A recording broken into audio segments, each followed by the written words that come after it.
오늘의 10분 말씀. 마가복음 8장 14절로 26절입니다. 바로 전 본문에서는 예수님께서 이방 땅에서 4,000명을 먹이시고 이어서 바리새인들의 추가 표적 요청을 거부하셨습니다. 그리고 오늘 본문은 예수님께서 바리새인의 누룩과 헤롯의 누룩을 제자들을 향하여 경고하십니다. 예수님은 계속해서 음식, 빵을 가지고 하나님의 나라를 비유적으로 드러내십니다. 예를 들어 하나님은 유대인 5,000명과 이방인 4,000명에게 빵을 먹이시며 생명의 공급자가 누구인지를 드러내셨습니다. 구약시대 때 광야의 만나가 성취된 것입니다. 하지만 대부분의 군중들과 종교 지도자들은 그 음식 뒤에, 빵 뒤에 있는 생명의 메시지를 듣지 못하고 보지 못합니다. 대부분의 군중들은 무료 음식만을 먹기 위해 예수님 주변에 서성거리는 자들이었습니다. 그리고 종교 지도자들은 넘쳐나는 표적들 이외에 추가적인 표적을 구합니다. 이것은 그들이 믿음 없이 표적만을 보기 때문입니다. 이들의 목적은 예수님을 비난하고 헐뜯기 위해서입니다. 오늘 본문은 우리들이 이런 군중들과 종교 지도자들이 될 수 있음을 경고합니다. 여러분들은 성경을 통해 드러난, 그리고 삶을 통해 드러난 하나님의 나라를 선명하게 볼 수 있으신가요? 오늘 본문 제자들은 그것을 아직은 보지 못합니다. 그래서 예수님은 계속해서 그들을 가르치시고 경고하십니다. 더 나아가 베세다 지역 맹인을 고쳐주시게 되는데 2번에 나누어서 눈을 뜨게 하십니다. 왜냐하면 이것이 그들의 제자들의 영적 상태이기 때문입니다. 이들은 예수님과 함께 동행하며 예수님의 가르침을 듣고는 있지만 아직도 예수님이 말씀하시는 하나님의 나라, 예수님이 누구인지는 온전히 보지 못하고 깨닫지 못합니다. 그래서 내일 본문인 8장 후반부에서는 베드로가 예수님의 정체성을 온전히 고백하면서도 여전히 예수님으로부터 사탄이라고 꾸중을 듣게 됩니다. 이것이 우리들의 모습일 수 있습니다. 예수님을 믿는다 하지만 여전히 세상의 목적을 두고 살아가고 또는 내가 원하는 것에 집중함으로 예수님의 가르침을 깨닫지 못할 수도 있습니다. 우리들이 세상의 가치로 인하여 마음이 분주할 때에 하나님의 나라를 보지 못합니다. 오늘 본문을 통해 2가지를 점검해 보시길 바랍니다. 첫 번째, 나는 예수님의 가르침을 온전히 깨닫고 있는가? 하나님의 나라를 볼 수 있는가? 2번째, 혹시 아직도 깨닫지 못하고 하나님의 나라를 보지 못한다라면 내 마음을 여전히 분주하게 만드는 세상적 가치들은 무엇인지 깨닫는 저와 여러분 되시길 바랍니다. 끝까지 말씀 안에 거하시면 반드시 복음의 씨앗으로 인해 열매 맺는 날이 올 것입니다. 오늘 본문은 2가지 사건을 담고 있습니다. 첫 번째, 깨닫지 못하는 제자들. 2번째, 베세다에서 맹인을 고쳐주시는 예수님입니다. 첫 번째는 깨닫지 못하는 제자들입니다. 사건의 발단은 배로 이동하는 가운데서 벌어집니다. 14절부터 21절입니다. 제자들이 떡 가져오기를 잊었음에 배에 떡 1개밖에 그들에게 없더라. 15절, 예수께서 경고하여 이르시되 삼가 바리새인들의 누룩과 헤롯의 누룩을 주의하라 하시니 16절, 제자들이 서로 수군거리기를 이는 우리들에게 떡이 없음이로다 하거늘 17절, 예수께서 아시고 이르시되 너희가 어찌 떡이 없음으로 수군거리느냐? 아직도 알지 못하며 깨닫지 못하느냐? 너희 마음이 둔하냐? 18절, 너희가 눈이 있어도 보지 못하며 귀가 있어도 듣지 못하느냐? 또 기억하지 못하느냐? 19절, 내가 떡 5개를 5,000명에게 떼어 줄 때에 조각 몇 바구니를 거두었느냐? 이르되 12이니이다. 20절, 또 7개를 4,000명에게 떼어 줄 때에 조각 몇 강주리를 거두었느냐? 이르시되 7이니이다. 21절, 이르시되 아직도 깨닫지 못하느냐 하시니라 라고 기록합니다. 우선 14절에 두 가지 정보를 주고 있습니다. 첫 번째, 제자들이 떡 가져오기를 잊었다라고 말합니다. 이들은 4,000명을 먹이신 사건 때에 남은 빵을 챙기는 것을 깜빡했습니다. 그럴 수 있습니다.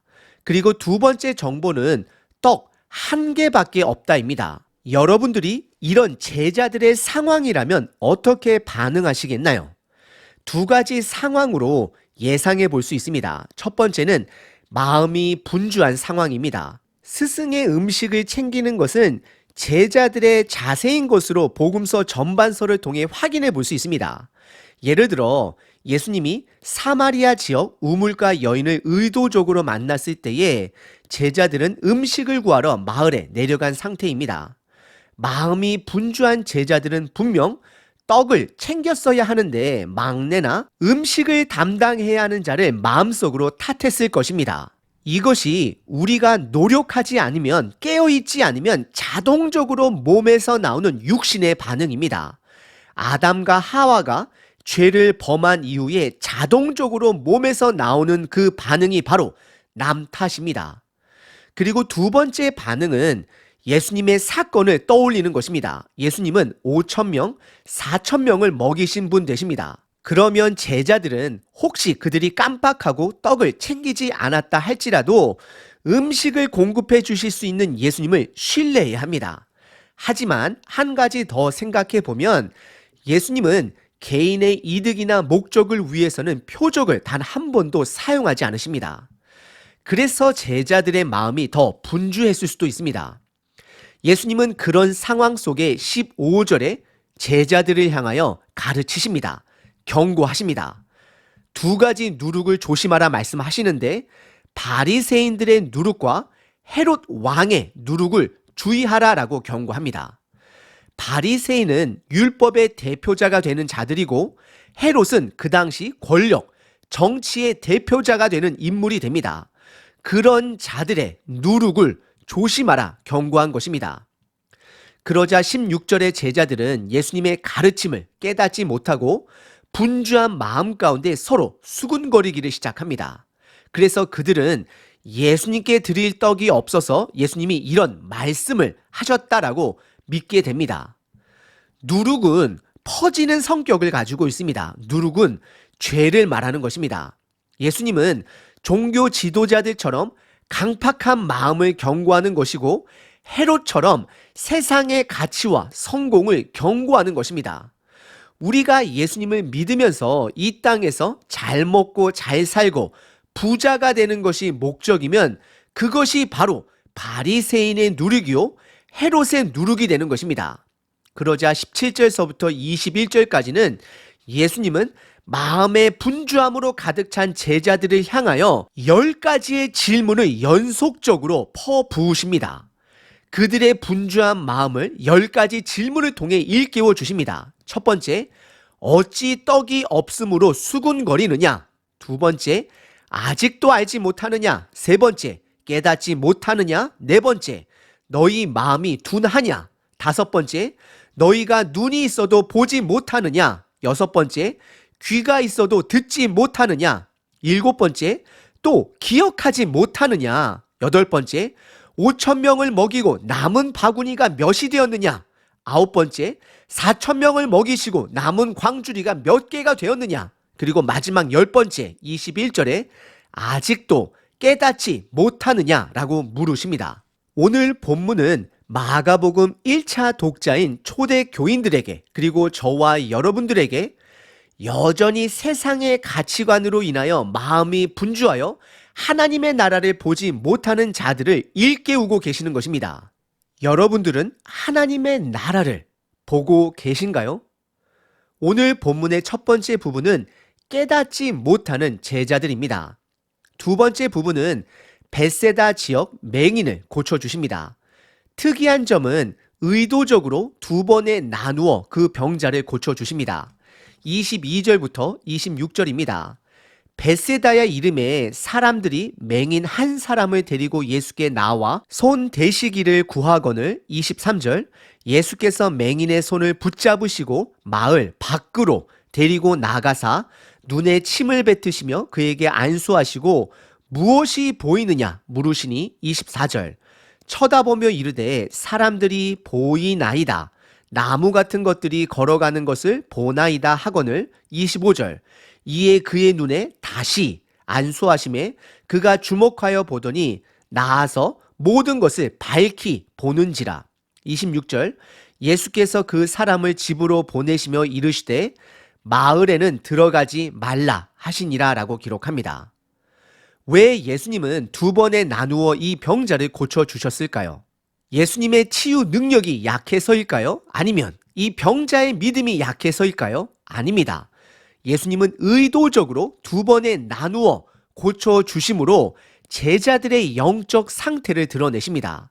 그들은 여전히 예수님과 함께 머물고 그분의 가르침을 듣고 있지만 아직 온전히 그 말씀을 깨닫지 못하고 하나님의 나라를 보지 못함을 드러내고 있습니다. 하지만 우리는 알고 있습니다. 예수님의 죽음과 부활 이후 성령님의 도움으로 제자들은 하나님의 나라를 예수님의 가르침을 온전히 깨닫게 될 것입니다. 다시 본문으로 돌아가 22절의 장소는 벳세다입니다. 벳세다는 갈릴리 호수 북쪽에 위치한 마을입니다. 그때 맹인 한 사람이 예수님 앞에 나오게 됩니다. 그러자 예수님은 23절에 그 장소에서 그를 고쳐주는 것이 아니라 의도적으로 그의 손을 붙잡아 마을 밖으로 데리고 나오십니다. 이 맹인은 제자들을 상징합니다. 예수님은 세상의 가치에 마음을 빼앗긴 제자들의 손을 잡으시고 세상 밖으로 데리고 나아가셔서 한적한 곳에서 때로는 배 위에서 가르침을 설명해 주시고 경고하십니다. 그들에게 계속해서 하나님의 나라의 비밀을 말씀해 주십니다. 23절에 예수님은 눈에 침을 뱉으시며 그에게 무엇이 보이는지 묻습니다. 그리고 맹인은 예수님의 질문 앞에 24절에 보이기는 하지만 아직 선명하게 보지 못함을 고백합니다. 제자들의 상태입니다. 그러자 25절에 예수님은 두 번째로 안수하십니다. 기도하십니다. 그러자 그의 눈이 나아서 모든 것이 밝히 본다라고 마가복음은 기록합니다. 이것은 나중에 하나님의 나라를 예수님의 가르침을 밝히 깨닫고 볼 제자들을 암시하고 있는 것입니다. 그리고 26절에 예수님은 그들에게 마을에는 들어가지 말라, 집으로 돌아가라 말씀하십니다. 마을은 사람들이 몰려 있는 곳입니다. 세상 가치가 있는 곳입니다. 예수님은 제자들에게 1차 독자인 초대 교인들에게 저와 여러분들에게 세상 가치에 마음을 빼앗기지 말라 경고하는 것입니다. 오늘 본문의 두 번째 부분은 벳세다 지역 맹인을 고쳐주신 예수님 사건입니다. 마가복음은 계속해서 빵이라는 매개체 주제를 가지고 예수님에 대해 하나님의 나라에 대해 가르치고 있습니다. 그래서 5,000명을 먹이시고 4,000명을 먹이시고 수로보니게 여인에게 빵 부스러기 비유로 말씀하시고 오늘 본문에서는 누룩을 조심하라 경고하고 있습니다. 예수님이 표적으로 사용하신 빵을 통해 그 표적이 가리키는 예수님을 하나님의 나라를 볼 수 있어야 합니다. 그래서 오늘 본문은 누룩을 조심하라 말씀하고 있는 것입니다. 세상의 권력이나 성공, 물질의 번영으로 우리들의 마음이 혼란할 수 있습니다. 바쁠 수 있습니다. 분주할 수 있습니다. 그래서 벳세다 병자의 손을 잡고 마을에서 데리고 나와 두 번에 걸쳐 그를 치유하시며 그에게 마을에는 다시 들어가지 말라 말씀하는 것입니다. 최근 여러분들의 마음을 분주하게 만드는 것이 무엇이 있으신가요? 또는 최근 예수님을 통해 얻고자 하는 것이 무엇이 있으신가요? 그런 것이 내 마음에 있으면 나의 마음을 분주하게 만들어 예수님의 말씀을 보더라도 깨닫지 못하게 하고 드러난 하나님의 나라를 보지 못하게 합니다. 이제는 내 삶의 주도권을 말씀에 내어 드려야 합니다. 그럴 때 하나님의 말씀이 깨달아지고 하나님의 나라를 볼 수 있게 되고 누리게 되는 것입니다. 오늘 하루 나의 마음을 분주하게 하는 세상의 가치관들을 다 내려놓고 하나님의 말씀을 깨닫고 하나님의 나라를 누리시는 저와 여러분 되시길 바랍니다. 365일 기도문입니다. 에스겔 47장 12절. 강 좌우 가에는 각종 먹을 과실나무가 자라서 그 잎이 시들지 아니하며 열매가 끊이지 아니하고 달마다 새 열매를 맺으리니 그 물이 성소를 통하여 나옴이라. 생명의 하나님 아버지, 오늘도 하나님의 말씀을 통해 하나님의 나라를 보게 하소서. 성전에서 나오는 생수의 물이 나의 마음을 적시고 온 땅을 적셔 드러난 하나님의 나라를 찬양하게 하소서. 이 땅의 갈급함이 우리의 영혼까지 목마르게 함을 고백합니다. 하지만 그 목마름의 채워짐은 하나님의 생명의 말씀으로 채워짐을 고백합니다. 하나님의 성전에서 나오는 생수는 모든 것을 만족시킬 것을 선포합니다.